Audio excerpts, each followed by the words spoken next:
Hi friends, welcome to Nidhu Kriti vlogs. ఈరోజు video వచ్చేసి brinjal rice. చాలా ఫేమస్, మంచిగా చేసుకోవచ్చు, చాలా టేస్టీ కూడా ఉంటుంది. వెల్లుల్లి అనేది 6 తీసుకోవాలి, కచ్చా పచ్చగా దంచుకోవాలి. వంకాయలు 5 తీసుకోవాలి, పొడవుగా కట్ చేసేసుకోవాలి. కారం పొడి 2 టీ స్పూన్స్, ధనియాలు 1 టీ స్పూను, మెంతులు 10 సీడ్స్ అండి. ఎక్కువ వేసుకోకూడదు, మళ్ళీ బాగోదు. మెంతులు ఎక్కువ వాడినా కూడా చేదు వస్తుంది. ఆవాలు 1/2 teaspoon, salt as per taste, కరివేపాకు కొంచెము, బాయిల్డ్ రైస్ 150 గ్రామ్స్, ఆయిల్ అనేది 3 to 4 టేబుల్ స్పూన్ తీసుకోవాలి. చాలా బాగుంటుంది. ఇప్పుడు కర్ణాటక ఫేమస్ అండి, వాంగీబాత్ అంటారు దీన్ని. చాలా ఈజీ స్టెప్స్తో మనము వంకాయలు ఉంటే సరిపోతుంది, చేసుకోవచ్చు. వెల్లుల్లి అనేది 6 అనేది 6 లేయర్స్ అండి. ఓన్లీ 6 తీసుకొని కచ్చాపచ్చాగా దంచుకొని పక్కన పెట్టేసుకుంటే సరిపోతుంది. ఇది మనకు లంచ్ బాక్స్లో కూడా ఇన్స్టెంట్ లంచ్ బాక్స్ లాగా చేసేసుకోవచ్చు. చాలా బాగుంటుంది, టేస్టీ కూడా ఉంటుంది. జనరల్గా మనం బ్రింజాల్ కర్రీ చేసుకుంటాం కదా, ఇది బ్రింజాల్ రైస్. ఫస్ట్ నేనేం చేస్తున్నా చూపిస్తున్నటువంటి వంకాయలు బ్లాక్ కలర్లో ఉంటాయి కదా పొడవుగా, అవి తీసుకోకూడదు, అవి పేస్ట్ లాగా అయిపోతాయి తొందరగా. సో ఇలా తీసుకోవాలి, గ్రీన్ కలర్లో ఉండేటివి. ఈ వంకాయలు ఏం చేయాలంటే కనుక ఇట్లా లేయర్స్ లాగా పొడవుగా కట్ చేసేసుకోవాలి. ఇప్పుడు నేను స్టవ్ ఆన్ చేసేసుకొని ప్యాన్ పెట్టినాను. ఇప్పుడు నేను మెంతులు తీసుకుంటున్నాను. మెంతులు అనేది ఒక 10 గింజలు తీసుకోవాలి, సీడ్స్. అవేంటంటే ఆయిల్ వేయకుండా డ్రై రోస్ట్ చేసుకోవాలి. ఎక్కువ వేసుకున్నా కూడా మెంతులు అనేది చేదు వస్తుంది. సో అందుకని నేను స్పెసిఫిక్గా చెప్తున్నాను, ఒక 10 గింజలు మెంతులు అనేది. ఆయిల్ ఏం వేయకుండా డ్రై రోస్ట్ ప్యాన్ పెట్టేసుకొని, ప్యాన్ అనేది వేడైన తర్వాత మెంతులు అనేది వేసుకోవాలి.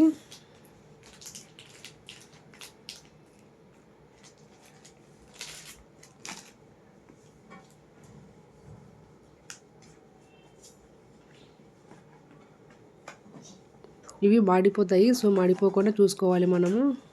మీడియంలో పెట్టేసుకుంటే సరిపోతుంది.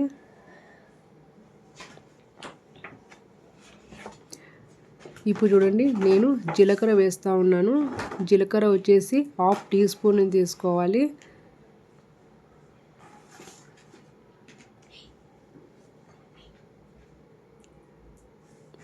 ధనియాలు కూడా వేసుకోవాలి, 1 టీ స్పూన్ వేసుకోవాలి. అవి 3 అనేది డ్రై రోస్ట్ చేసుకోవాలి, ఇట్లా వేయించుకోవాలి.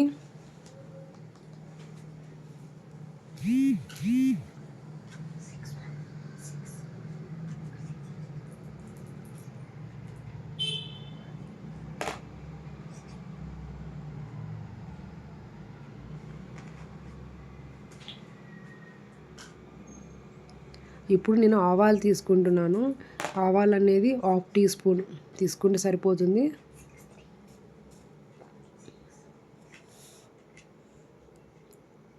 ఇవి 4 అనేది మనము డ్రై రోస్ట్ అయిన వెంటనే స్టవ్ ఆఫ్ చేసేసి ఒక ప్లేట్లోకి తీసుకోవాలి. చూడండి, మాడిపోకూడదు.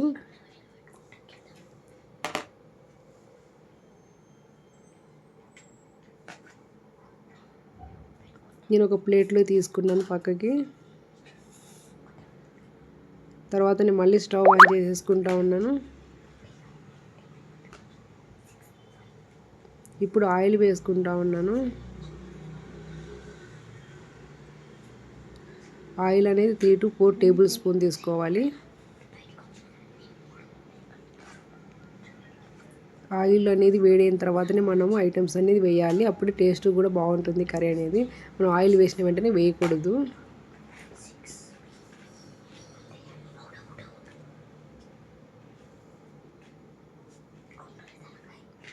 చూడండి, ఆయిల్ అనేది వేడైన తర్వాత నేను కరివేపాకు వేస్తున్నాను. కరివేపాకు, జీలకర్ర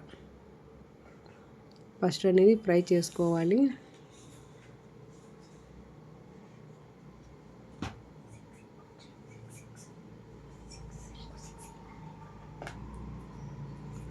కరివేపాకు, జీలకర్ర వేసి ఫ్రై చేసుకున్న తర్వాత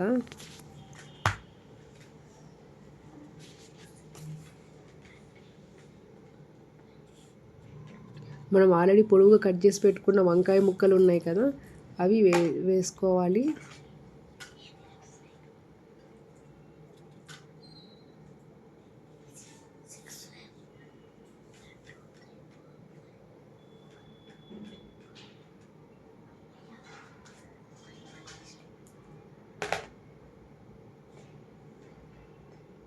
తర్వాత కొద్దిగా సాల్ట్ అనేది వేసుకోవాలి. మనం లాస్ట్లో కూడా మళ్ళీ సాల్ట్ అనేది యాడ్ చేసుకోవచ్చు రైస్ వేసినప్పుడు. ఇప్పుడు మాత్రము వంకాయలతో పాటు కొద్ది సాల్ట్ వేస్తే కనుక అది వంకాయలు అనేది బ్లాక్ అవ్వవు. కొద్దిగా పసుపు వేస్తూ ఉన్నాను నేను. ఇది మీడియం ఫ్లేమ్లో పెట్టేసుకొని మగ్గనివ్వాలి వంకాయలను.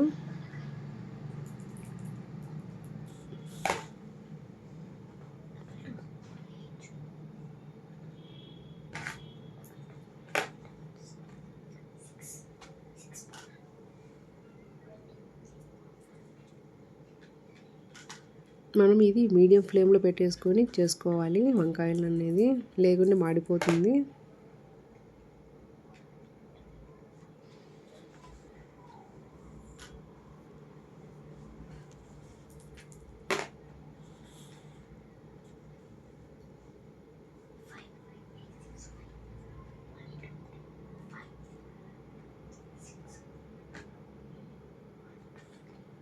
వంకాయలు అనేది మగ్గిన చూడండి. ఇలా మగ్గిన తర్వాత మనము కారము నేను ఎంత చెప్పాను, 2 టీ స్పూన్స్ వేసుకోవాలి.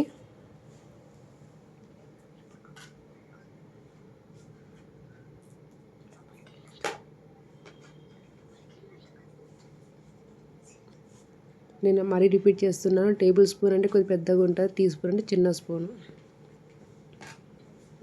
కారం వేసి బాగా కలుపుకోవాలి వంకాయలకి అంటే విధంగా.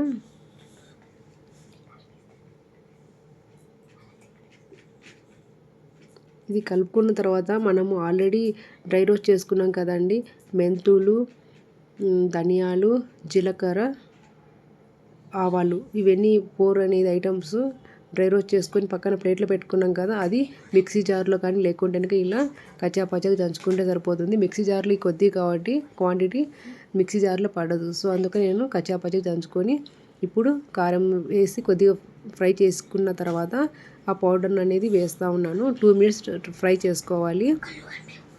ఈ పొడి వేసిన తర్వాత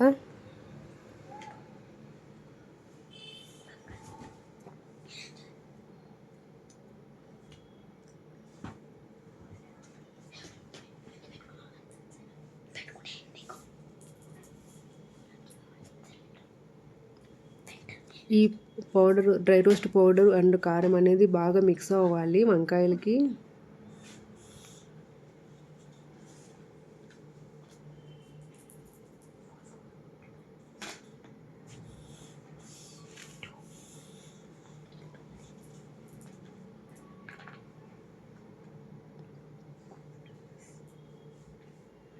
చూడండి, ఇప్పుడు ఆల్రెడీ ఉడికించి రైస్ పెట్టుకొని ఉంటాం కదా, ఆ రైస్ని వేసేస్తూ ఉన్నాను వంకాయల్లోకి.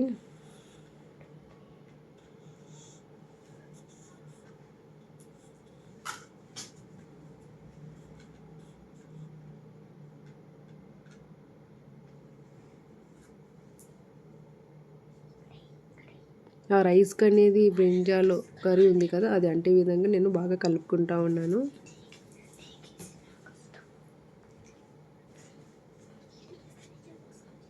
ఇప్పుడు మనము సాల్ట్ సరిపోకపోతే సాల్ట్ వేసేసుకోవచ్చు, తగినంత సాల్ట్ వేసుకోవాలి. మనము రైస్ను చూసి సాల్ట్ సరిపోయిందా లేదా అని టెస్ట్ చేసుకొని సాల్ట్ వేసుకుంటే సరిపోతుంది.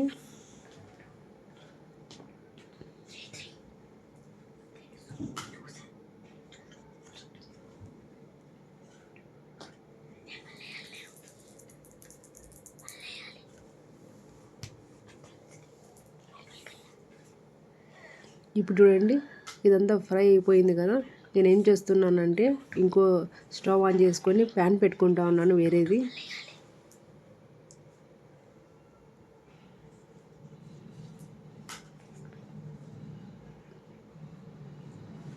చాలా బాగుంటుంది, ఆ స్మెల్ కూడా చాలా బాగుంటుంది, చేస్తున్నప్పుడు కూడా మంచిగా ఉంటుంది.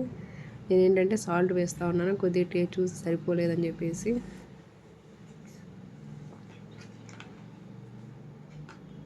మరి అంత ఈ విధంగా కలుపుకుంటా ఉన్నాను సాల్ట్ వేసిన తర్వాత.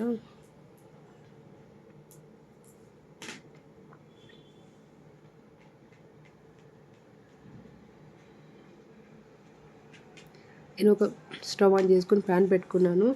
గీ అనేది వేస్తున్నాను. 2 టేబుల్ స్పూన్ వేస్తూ ఉన్నాను. చాలా బాగుంటుందండి ఏ రైస్లోకైనా కానీ గీ అనేది వాడితే కనుక స్మెల్ కూడా చాలా బాగుంటుంది. మనకు నెయ్యి అనేది లేకపోతే కనుక ఆయిల్ అయినా వాడుకోవచ్చు. కానీ గీ అనేది ఒక స్పూన్ అయినా అట్లీస్ట్ రైస్లో వేస్తే చాలా బాగుంటుంది. టేస్ట్ కూడా వస్తుంది రైస్ అనేది. నేను నెయ్యి అనేది 2 టేబుల్ స్పూన్ వేస్తూ ఉన్నాను. అందులో కచ్చాపచ్చాగా దంచి పెట్టుకున్నాం కదండి, నేను చెప్పాను కదా స్టార్టింగ్లో వెల్లుల్లి 6 అనేది కచ్చాపచ్చాగా దంచి పెట్టుకోవాలని. ఆ వెల్లుల్లి అనేది దీనిలో నెయ్యిలో వేస్తూ ఉన్నాను.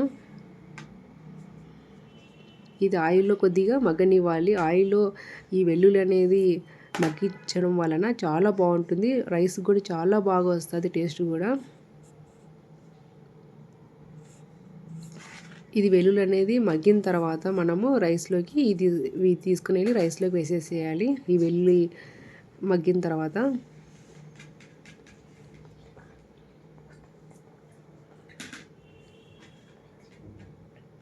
ఇప్పుడు దీన్ని మొత్తం అంతా మళ్ళీ ఒకసారి రైస్లో కలిసే విధంగా బాగా కలుపుకోవాలి.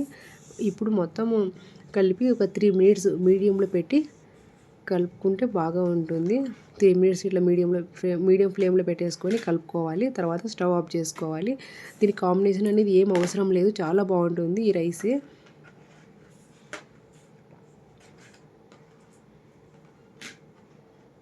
మీరు కూడా ఒకసారి ట్రై చేయండి. ఇన్స్టెంట్ బాక్స్ కానీ పిల్లలు కూడా చాలా బాగా ఇష్టపడతారు వంకాయలు అంటే కూడా. ఇలా కానీ వంకాయలు మాత్రము పొడవుగా కట్ చేసుకోవాలి, అది కూడా గుర్తుపెట్టుకోండి. వెల్లుల్లి అనేది నెయ్యి కానీ లేకుంటే ఆయిల్లో కానీ ఫ్రై చేసుకొని దీనిలో కలిపేసుకోవాలి లాస్ట్లో. కానీ నెయ్యి వాడడం వల్ల ఏ రైస్ ఐటమ్స్కైనా కానీ చాలా బాగుంటుంది, టేస్ట్ కూడా వస్తుంది. అదొకటి గుర్తుపెట్టుకోండి. Thank you for watching my videos. Video నచ్చితే లైక్ చేయండి, షేర్ చేయండి, సబ్స్క్రైబ్ చేసుకోండి. పక్కనే ఉన్న బటన్ క్లిక్ చేయండి. నేను ఎప్పుడు అప్లోడ్ చేసినా మీకు నోటిఫికేషన్ వస్తుంది. నెక్స్ట్ వీడియోతో నేను మీ ముందుకుంటాను. Thank you. మీరు కూడా ఒకసారి ట్రై చేయండి. ఎలా వచ్చిందనేది కూడా కామెంట్ సెక్షన్లో నాకు మెసేజ్ పెట్టండి. మరిన్ని వీడియోస్తో మీ ముందుకుంటాను.